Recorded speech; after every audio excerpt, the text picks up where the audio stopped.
There are always issues, there are always questions. So we thought we'll have a Poshan crossfire round. And the theme for this crossfire round is evidence-based nutrition. You just heard Aryan on data. And the question really is, does all this data provide insight, or does it become a screen to hide the real issues? To cut through the confusion and controversy, could I call onto the dais the Director of Nutrition at the Bill and Melinda Gates Foundation, Shawn Baker, please.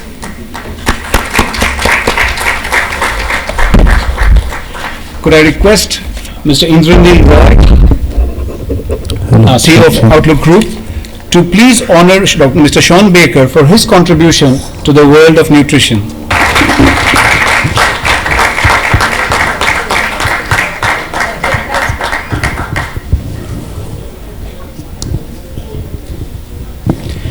Could I also invite to the dais the Executive Director, India and Child Protection, Children's Investment Fund Foundation, SIF, Mr. Hisham Mundol.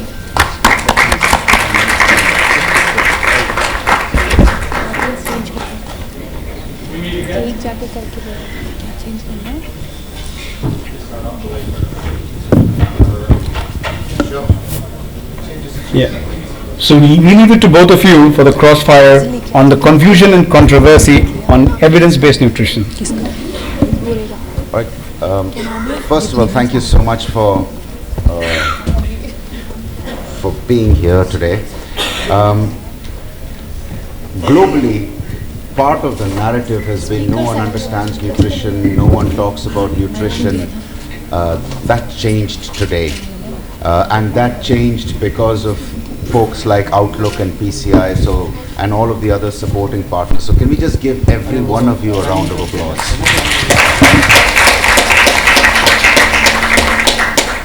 I want to give another particular acknowledgement to the folks on the front line. There are a number of ASHA workers and Anganwadi workers. Can we give them all a round of applause?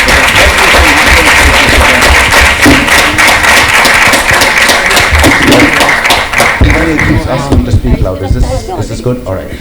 So as we were walking up, I noticed something on Shawn's very classy hoodie, and it said 2 is equal to 17. And then I wondered what Basanta was saying about nutrition impacting learning outcomes, and I thought to myself, what on earth did I do in primary school? Because I did not think, Shawn, that 2 was equal to 17. Yes, so I was accused of actually having failed maths, all right. I think, as we were having this conversation. But there's a certain logic to 2 equals 17. How many sustainable development goals are there? 17. What sustainable development goal calls for elimination of all forms of malnutrition?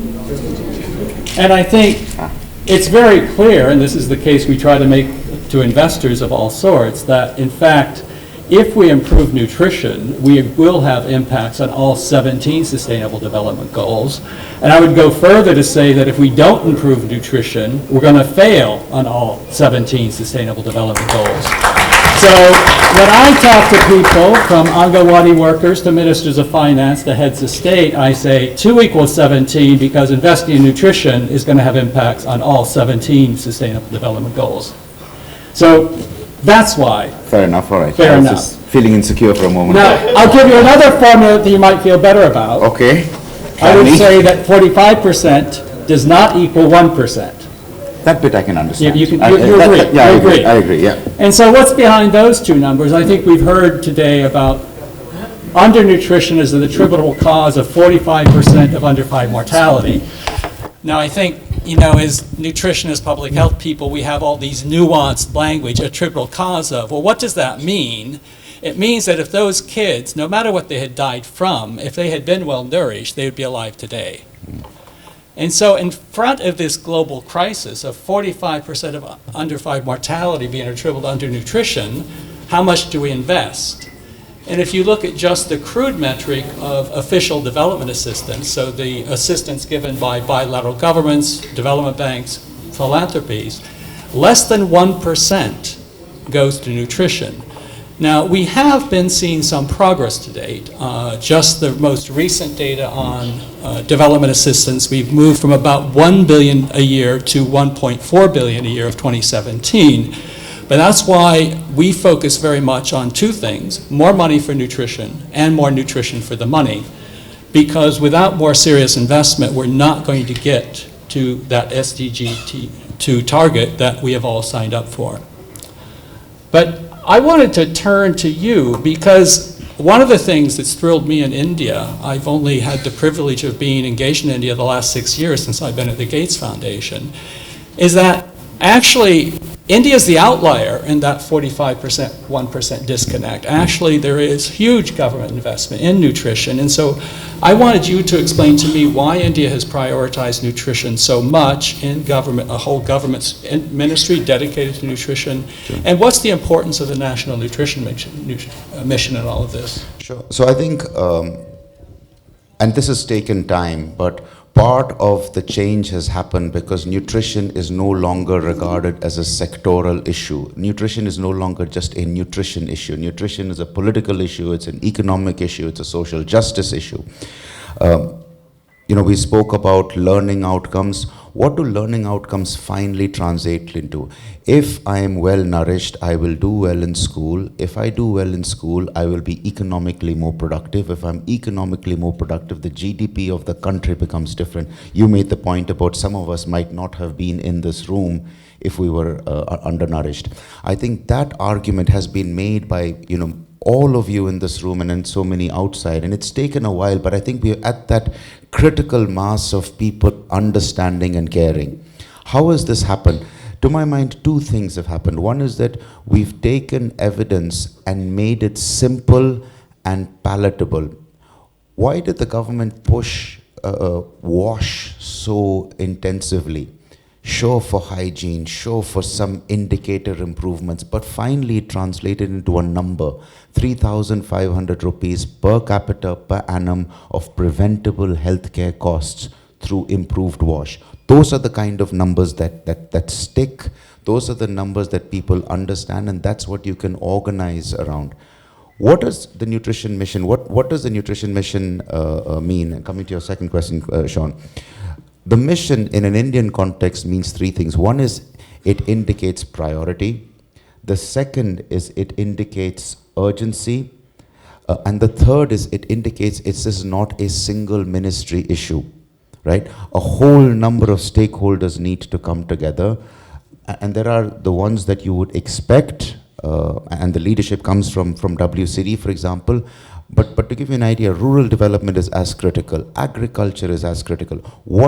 What kind of things could the agriculture ministry be doing differently to promote nutrition? For starters, this is entirely about market forces. How do we make sure that we create the conditions for growing profitably for farmers, more nutritious, diverse meals? That happens when you create the demand for them. That also happens when you look at the context around. And if you look at the country right now, on the west, there is severe water pressure because of agricultural activity. Is there a way that we can promote more agriculture in the eastern side, and you tick off climate change, you tick off environment, and you tick off nutrition at the same time? In all of this, the mission is fantastic and is an incredible start. The next steps are going to be to make sure that the national convergence that you're seeing in the mission gets translated to states and gets translated finally to districts, villages, blocks, and to the mother that we're trying to reach. You said kind words about the priority in India, Shawn. Well, I wanted to ask you, how is India aligned to the global political environment? What can it pick up from there? What is it indeed it contributing back to the world's thinking on nutrition? Yeah, and I was reflecting on this the other day, and how many in this room practice nutrition today for yourself? Nutrition is sort of interesting in public health because unlike, if you have an HIV problem, you probably go see a specialist. If you have a malaria problem, you probably go see a specialist. Since for nutrition, all of us practice it for ourselves and the people we care for every day, everybody has an opinion. So that's why I think it's particularly important to really look at the evidence base and make sure that evidence is informing policy. And I think it's been stated here, this is one of the really incredible things about India is how aligned the national policies are with the global evidence. I had the privilege just yesterday of visiting an Angawadi center, again, praise the Angawadi workers and the ASHA workers I saw there, yesterday in Dausa district in Rajasthan, the state of Rajasthan. And the ICDS program was set up in 1975. The world discovered the focus on the 1,000-day window in 2008. Well, India discovered it back in 1975. So that's the heart of the evidence base. I think you see the other things I would call out, the focus on the 1,000-day window, the focus on breastfeeding, complementary feeding, maternal nutrition. We've seen huge progress in the last 3 years on large-scale food fortification, and there's a recent publication globally about the huge effectiveness of large-scale food fortification on bringing down at the population level micronutrient deficiencies. So I think it's really this extraordinary situation. It's been stated that there is a very favorable policy environment in India that's very aligned with global best practice. And I think that acting on that now is the critical thing. And that's where I actually wanted to turn it back to you. I think, as we saw in the presentation from Aryan, when I first got in contact with India again 6 years ago, I think India was in a data drought as it concerns nutrition. We're probably now in a data monsoon, to be appropriate, or a deluge. And what do you think are really the next challenges of how India will use all this robust data that's being collected to really drive towards the aspirations we all have? Sure, yeah. I like the data monsoon concept, and I think it flows well, no pun intended, with what Aryan was saying. There is a massive amount of data, and we have the systems to collect it, and we're collecting it real time, and that's awesome. And there's a huge amount of effort that's been done by many in this room. I think the opportunities going forward are how exactly are we using that data? And then Aryan alluded to that. There's, first of all, one architecture issue, if I can call it that, which is that there's a set of data which is available with the health ministry, there's a set of data that's available with WCD, and there's similarly with others. But the mother is the same. The delivery mechanisms, the messaging that you want to give the same. So is there a way that we can bring these data points together? So there's the consolidation of data. The second is, and the technology exists for that, is for us to use things like machine learning to do real-time course correction. Collect data today, tomorrow the messaging that an Anganwadi worker or an ASHA worker has to give to a mother should change, because it can change, and it many times needs to change as well. The third is to start understanding what are the other options for getting messaging out there. Again, a use of data, but mobile technology has transformed. There used to be a time when you thought a wall painting or a tin plate was the gold standard. There's so much more that you can do, and you've got the data backend to be able to support that. I also think what data can do is help drive strong policy priorities. Low birth weight prevention, if you think about it from a data analytics point of view, is the best leading indicator of issues that are out there. And it's been acknowledged by Poshan Abhiyan. Now, what is low birth weight prevention? What does it entail? You need to look at the component parts of it. A quarter of children who are undernourished, it starts while they were still in their mother's wombs. There needs to be something that addresses that problem. During the course of today, I'll tell you about efforts that we're trying to do to combine better nutritional intake with reducing maternal infections. Again, because both of these in combination reduces low birth weight. Early pregnancy, we know, is a really strong marker of future nutrition outcomes. And if you think about the demographics of the country, only 25% of women participate in the labor force. You need to work backwards and say, we need to get girls into primary school, we need to get them into secondary school, we need to give them life skills, we need to give them vocational skills, we need to give them chances of income generation. And guess what? You do all of that, it has a profound impact on nutrition indicators and reduces low birth weight. So it's the use and application of that data. I wanted to ask you, Shawn, what initiatives or thinking or innovations or priorities are you hearing about at the global level that excite you and you think, wow, wouldn't it be amazing if we were able to bring this to India? Yeah, and I actually wanted to build on your low birth weight example, and I'll actually start challenging even the terminology. I think, again, as public health people, we often speak in language that doesn't really resonate that much. We talk about low birth weight, we talk about small for gestational age, and there's a very prestigious professor of public health at Johns Hopkins who I was at a workshop with him the other day, and he says, we got to stop calling it that. Let's call it what it is. This is fetal malnutrition. These are kids who've been malnourished in the womb. And I was really struck again yesterday of this delightful little girl I was holding at the Angawadi Center who was 7 months old and at 7 months weighed 3 kilos. She was born at 1.8 kilos. You know, we know if that infant has been malnourished during pregnancy, getting her on a growth trajectory is just an enormous challenge. And if we can get these infants born already at a healthy weight, we know we've put them on a good growth trajectory. And I think coming back again to your data issue and evidence, part of it is just seizing the opportunities. One of the slides up there, you will notice, you will have seen the coverage of at least for India from the NFHS4 data, of at least 4 ANC visits, which is, if I'm not mistaken, about 51% across India. But consuming iron folic acid tablets is just 30%. That's a 21% opportunity gap. So that's actually something that excites me right now is this big focus globally on improving ANC, not just coverage, but quality.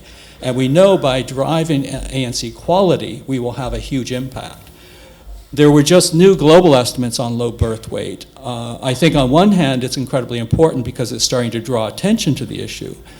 It's discouraging because we've seen, despite the World Health Assembly target on reducing low birth weight, we've had just very glacial progress. And I think, particularly here in India, that focus on making sure that we're doing the right thing in terms of getting the right nutrition, the right supplements to mums, and making sure the infection control, so the quality of that whole ANC package.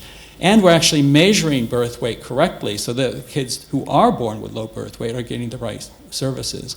I'm also excited that we're seeing something standard of care in every developed country. If women don't get just iron and folic acid, because the presumption is assume there's a risk of any micronutrient deficiency.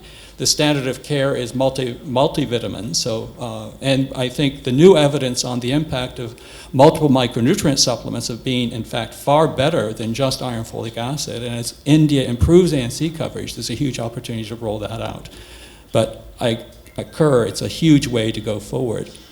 I want to come back to some of your comments because I sat on many global panels, and there's all this rhetoric around nutrition needs, multi-sectoral action, multi-stakeholder action.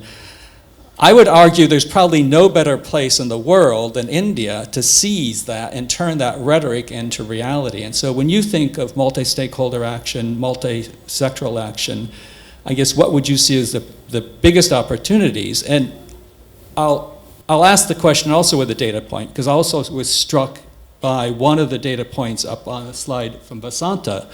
When you think that infants 6 to 23 months, only 8.7 have even a minimally adequate diet, that can't just be the health. I mean, that's got to be massive action. And so I'd like to hear from you where do you think the biggest opportunities are? Yeah, so I think the biggest opportunity, and we talk about multi-sectoral, and the natural assumption is this is about multiple ministries. And of course, there are multiple ministries involved. But many times, it's also about multiple capabilities that you bring or multiple components to a solution. I want to tell you about a program that's running in Rajasthan where cash transfers are being provided to pregnant women. And the idea is to promote dietary diversity, and the intention or the outcome that we're looking is reduced fetal malnutrition. Now, You could do it in many ways. You could have a set of guidelines that you say this is what you need to follow in terms of what foods you need to eat. But actually the way the project, and that's been run by IP actually, has been done is you went, region by region within the state and said, what are the locally available foods? What is the nutrition, the ideal nutritional intake that is required? Is it possible to, can you afford it? How much would it end up costing? So that's one component. So you've got the actual, what's on your plate clear. The second is learn from the consumer marketing industry about how you advertise. You want to promote behavior change, you have to make it aspirational. It cannot be that if you don't feed your child, this is what's going to happen. So the whole campaign that the Rajasthan government is running, for example, is Champion Ki Maa. And it places, it makes the mother the hero that she actually is. And it has, media planning from the best media planning agencies. That's the kind of capabilities that you need to bring to the solution. The second is to start thinking about where are emerging areas where the evidence might not necessarily fully exist on the solution, but we need to apply ourselves. The leaky gut, for example, which is the condition where you're not able to absorb all of the nutrition that you're intaking, and part of it is because the bacterial mix is not right, part of it is because of infection. The solutions right now on the outside are more nutrition coming in and wash, both of which are important but don't actually address the problem. We need to find Indian solutions for conditions like this. I also want to say that we have to learn and evolve and adopt what is existing right now, even if they're not direct nutrition efforts. Self-help groups, for example, are reaching mothers every day. Lakhs and lakhs of mothers. They are reaching them in a trusted environment. Imagine if we layer in nutrition messaging. The kind of reach that you could get is amazing. Basanta spoke about all of the pilots that are running. We have to get to a place where we have a community where states are learning from other states, building platforms where you celebrate success in one state and let it flow virally to other states, because the solutions for the most part all exist. It's just that we don't yet have enough, and I know the mission would play an important role, but we don't yet have enough of state-to-state learning. Shawn, you've been in India this time for 7 days. I know you've been a frequent visitor. But on the flight back, what thoughts are you carrying? And before you leave this room, what messages, closing comments, messages would you have? I'll go back to the evidence base. I've been involved through Gates Ventures. They are doing analyses on exemplars in global health and are focused first on looking at countries that have made progress in stunting reduction. The International Food Policy Research Institute is undertaking a similar effort of looking at what they call stories of change, and then the World Bank is looking at case studies. And what does the evidence say in each of those cases where a country has really made progress in reducing stunting? It's political leadership. It's political leadership that translates into investments in financial resources and human resources, and is accountable and drives accountability that drives performance course correction. So be it at the highest level of the Prime Minister's office, under the National Nutrition Mission, or what I saw again yesterday and this Panchayat, that the leadership of the village personally had gone to every household to get them registered. That level of leadership, that level of political leadership, to me is what I walk away thinking of, just incredible excitement, enthusiasm. I think it's been stated here again and again, 1/3 of the world's burden of undernutrition. So where goes India goes the globe. And working at a global level, I'm just incredibly thrilled to see the progress being made in India. And that I think it is incumbent on everybody in the room, everybody who supports India, to really seize this political momentum, to seize the incredible potential, because truly nutrition in India can be transformed, and I think we're on the cusp of that. And transforming nutrition in India will transform nutrition globally. Thanks for that. Since we started off with mathematical equations, I thought we'd end with one. And just building on the leadership point that you make. So the new formula is Niti plus Niyat plus Natritv equals nutrition. That's policy, intent, and leadership equals nutrition. Thank you so much, everyone. I don't know whether we're coming between you and nutrition, or is there something else? There's some other, okay, culprit. Thank you very much. And a question to everybody. 2 equals what? 70. Thank you.